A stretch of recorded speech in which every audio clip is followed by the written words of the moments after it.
আমার বাড়ি ঈশ্বরগঞ্জ, কিন্তু ঈশ্বরগঞ্জ থাকা অবস্থায় আমি না শুনলাম যে স্বপ্নগঞ্জ ওই রানী ইসলাম যে আছে তার বাড়ি ঈশ্বরগঞ্জ শুনলাম, কিন্তু এটা এখন শুনলাম যে এটা তার বাড়ি ঈশ্বরগঞ্জ।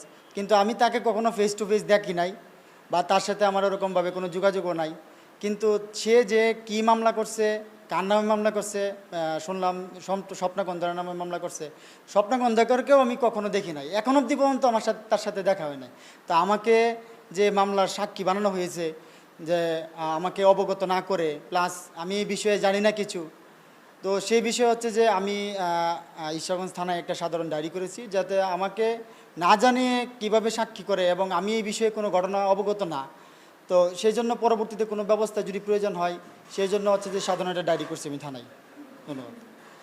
জড়ানো হয়েছে বিষয়টাতে আমি আসলে এই বিষয়টার তীব্র এবং নিন্দা এবং প্রতিবাদ জানাচ্ছি। আমাকে যেহেতু এরকম একটা কাজে আমাকে সাক্ষী রাখা হয়েছে, এই বিষয়টার আমি তীব্র নিন্দা এবং প্রতিবাদ জানাচ্ছি।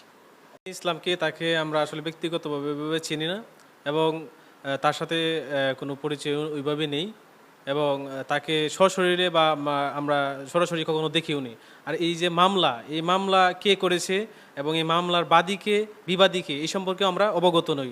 এবং আমার যে প্রেস ক্লাবের যিনি সভাপতি আছেন এবং আমি সাধারণ সম্পাদক, এবং আমরা আসলে যে প্রফেশনটায় আছি, আসলে এখানে ওই যে মামলার যিনি বাদী হয়েছেন বা বিবাদী হয়েছেন, আমি তাদের কারোর সাথে আমাদের কোনো সংযোগ বা আমরা চিনিও না।